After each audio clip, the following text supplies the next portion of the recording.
పేదవారి కోసం పనిచేసే వ్యక్తి జగన్మోహన్ రెడ్డి గారు, ధనికుల కోసం పనిచేసేటువంటి వ్యక్తి చంద్రబాబు నాయుడు గారు. నేను 10 ఏళ్ళు టీడీపీ ఎంపీగా ఉన్నాను. గత నెల రోజుల లోపు 25 రోజులు అయింది. నేను మరి మీకందరూ తెలుసు, పరిస్థితుల వల్ల జగన్మోహన్ రెడ్డి గారు నన్ను ఆహ్వానిస్తే వైసీపీలో చేరడం జరిగింది. తన పనికిరాని కొడుకుని ముఖ్యమంత్రి చేసుకోవడం కోసమే మాత్రమే పనిచేసేటువంటి వ్యక్తి చంద్రబాబు నాయుడు గారు. సో వీళ్ళిద్దరికీ తేడా తెలియాలంటే గత 5 ఏళ్ళు 4 ఏళ్ళకు ఇప్పుడు దాదాపు ఇంకా 2 నెలల్లో ఎలక్షన్ ఉంది. ఆల్మోస్ట్ 4 సంవత్సరాల 10 నెలలు మనం చూసాం జగన్మోహన్ రెడ్డి గారి పాలన. నేను కూడా ఈ మధ్య 20 రోజుల నుంచి డేటా అంతా కూడా తెప్పించి చూస్తున్నాను. అంతకుముందు ఈనాడు పేపర్ చదివో, చంద్రబాబు నాయుడు గారు చెప్పింది వినో, జ్యోతి పేపర్ చదివో, లేకపోతే సోషల్ మీడియాలో చూసో నిజంగా కూడా కొన్ని డౌట్లు ఉండే నాకు. జగన్మోహన్ రెడ్డి గారి సమర్థత మీద, ఆయన యొక్క కమిట్మెంట్, పేదల పట్ల ఆయన యొక్క కమిట్మెంట్ మీద నాకు కొంత విశ్వాసం ఉన్నా, నమ్మకం ఉన్నా. కానీ ఇవన్నీ చూసి నేను కూడా మీలాగా కన్ఫ్యూజ్ అయ్యాను, చాలామందిలాగా. కానీ ఈ మధ్య మొత్తం కూడా డేటా తెప్పించి చూస్తుంటే నిజంగా పేదల కోసం, సమాజంలోని బడుగు బలహీన అట్టడుగు వర్గాల కోసం ఈ దేశంలోనే ఇంత పనిచేసినటువంటి ముఖ్యమంత్రి ఎవరు ఉన్నారంటే అది కేవలం జగన్మోహన్ రెడ్డి గారు అని చెప్పి మీకు ఈ సందర్భంగా తెలియజేస్తా ఉన్నా. 2,50,000 కోట్లండి.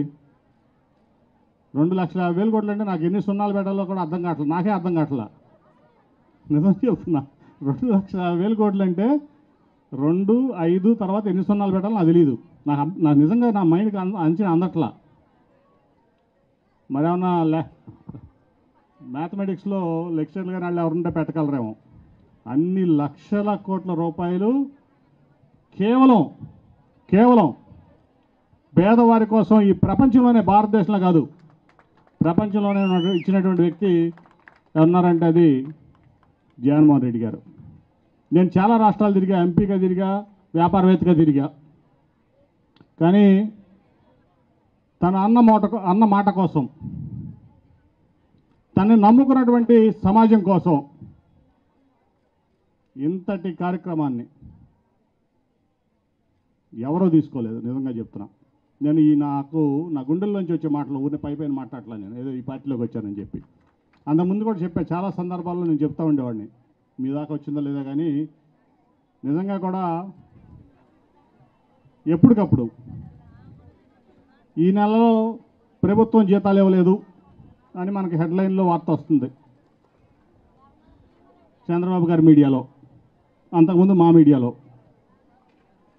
నిజంగానే అనుకునేవాడిని, నిజంగానే వచ్చే నెల పేదలకు సంక్షేమ పథకం రాదేమో, జగన్మోహన్ రెడ్డి గారు జీతాలు ఇవ్వలేరేమో అని ఎక్కడో మారుమూల ప్రాంతంలో మీడియాను పంపించి ఒక గోతులు ఉన్నటువంటి రోడ్డు తీసేవాళ్ళు, ఫోటో దాన్ని హైలైట్ చేసేవాళ్ళు. ఆ రోడ్లన్నీ మోకాల్లో గోతులు ఉన్నాయని. నేను తిరుగుతుంటే మరి విజయవాడ పార్లమెంట్లో నాకు ఎక్కడ గోతులు కనపడలే రోడ్లలో. ఎక్కడో మారుమూలలో చిన్న రోడ్లు, ఎక్కడ పల్లెటూరులో రోడ్లు ప్రభుత్వం దృష్టిలోకి లేదేమో కానీ నాకైతే కనపడలా. నేను జగ్గపేట నుంచి విజయవాడ తిరుగుతున్నా, విజయవాడ నుంచి తిరువూరు తిరుగుతున్నా, ఈ ప్రాంతం అంతా తిరుగుతున్నా. మరి ఎక్కడ నాకు బాగానే ఉందంతా. ఎప్పటికప్పుడు మీడియా మేనేజ్మెంట్, హెడ్లైన్ మేనేజ్మెంట్ అంటారు దాన్ని వేస్తా ఏ రోజుకి ఆ రోజు రాష్ట్రం దివాళా తీసిందని ఈ రాష్ట్రానికి ఒక నెగటివ్ బ్రాండింగ్ చేసిన ఎవరంటే అది కేవలం చంద్రబాబు నాయుడు గారే.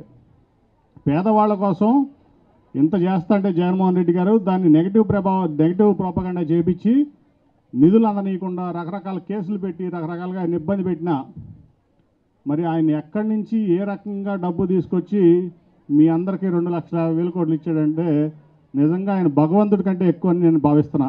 మీ అందరూ కూడా గుర్తుంచుకోవాలి. అది నేను అనుభవంతో చెప్తున్నా. 10 ఏళ్ళు ఎంపీగా ఈ భారతదేశాన్ని చూసిన వ్యక్తిగా, అంతకుముందు వ్యాపారంలో ఈ భారతదేశాన్ని ప్రపంచం చూసిన వ్యక్తిగా 200 దేశాలు తిరిగా.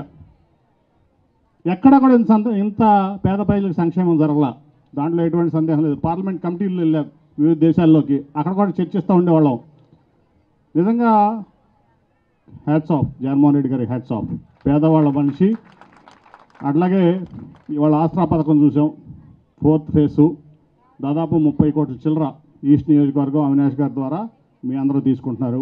అట్లాగే ఇప్పుడు వరకు ఓన్లీ ఈస్ట్ నియోజకవర్గంలో 120 కోట్ల పైన అవినాష్ గారి ద్వారా జగన్మోహన్ రెడ్డి గారు మీ అందరికీ ఇచ్చారు.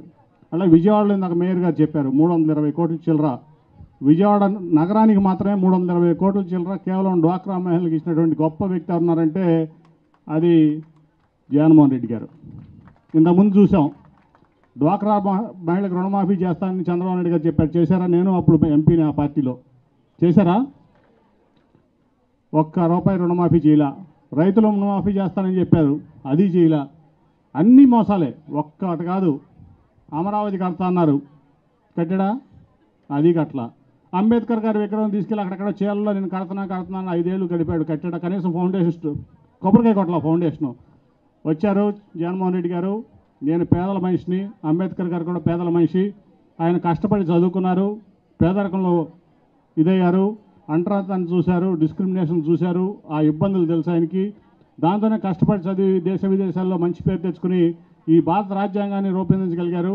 ఆయన ఆదర్శంతో అక్కడ ఇది పెట్టాలి అని చెప్పి మరి ఆయన పూర్తి చేశాడు కదా. నువ్వెందుకు పూర్తి చేయలేకపోయావు? చంద్రబాబు నాయుడు అమరావతి పూర్తి చేయలేదు, రుణమాఫీ చేయలేదు, డ్వాక్రా రుణాలు మాఫీ చేయలేదు, రైతు రుణాలు మాఫీ చేయలేదు. నువ్వు చెప్పిందంతా బోగస్, కళ్ళ ముందు కనపడుతుంది. విజయవాడను పాతనగరంగా చేశాడు ఆయన. ఇప్పుడు 2 అంబేద్కర్ గారికి గౌరవం ఇచ్చారు.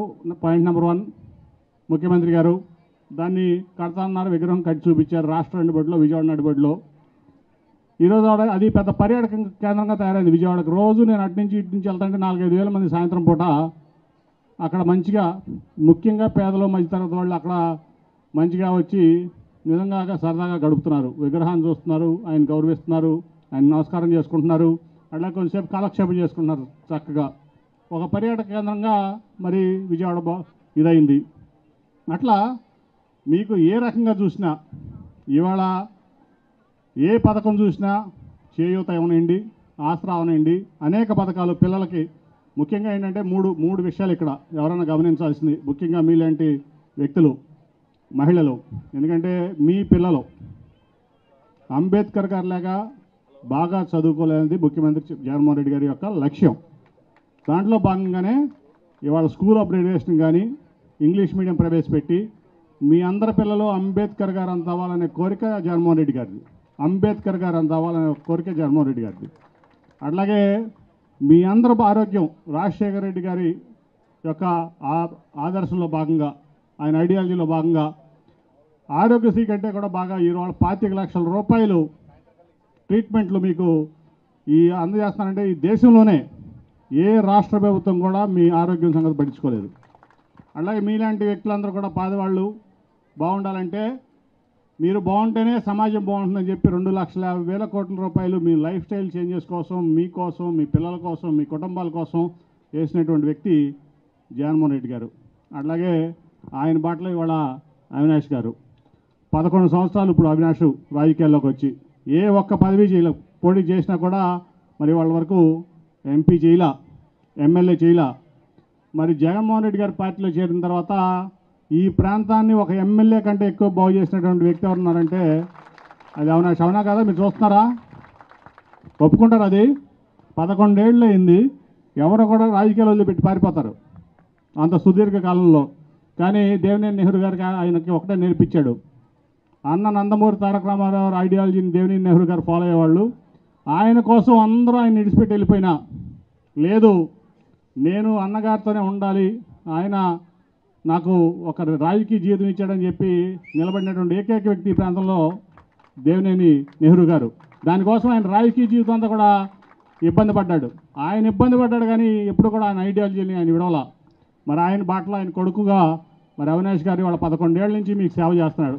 11 ఏళ్ళమ్మా తన రాజకీయాల్లోకి వచ్చి సేవ చేస్తున్నారు. పొద్దు నుంచి సాయంత్రం వరకు నా పేద ప్రజలు, మా నాన్నగారు ఎప్పుడు కూడా పేదలని ఆదుకోమన్నారు. అలాగే మరి జగన్మోహన్ రెడ్డి గారు కూడా అదే చెప్తున్నారు అని చెప్పి ఇవాళ మీకు ఈ కృష్ణలంక కట్ట ప్రాంతంలో ఎవరున్నారా ఉన్నారమ్మా? ఇక్కడ చేతులు ఎత్తండి. ఉన్నారా? మీకు రీటైనింగ్ వాళ్ళు కట్టారా? అంతకుముందు వరదల్లో నేను కూడా తిరిగా. వరదలు వస్తే కృష్ణానది నేను గద్దె రామ్మోహన్ వస్తే అంతా రోడ్డు మీదకి వచ్చే కట్ట మీద రోడ్డు మీదకి వచ్చి మంచాలు వేసుకున్నారు ఆ రోజున వరద నీళ్ళలో ఇళ్ళు మునిగిపోయినప్పుడు. ఆ రీటైనింగ్ వాళ్ళు ముఖ్యమంత్రి గారితో చెప్పి 350 కోట్లు తీసుకొచ్చి వాళ్ళ రీటైనింగ్ వాళ్ళు పూర్తి చేసినటువంటి సమర్థుడు దేవినేని అవినాష్.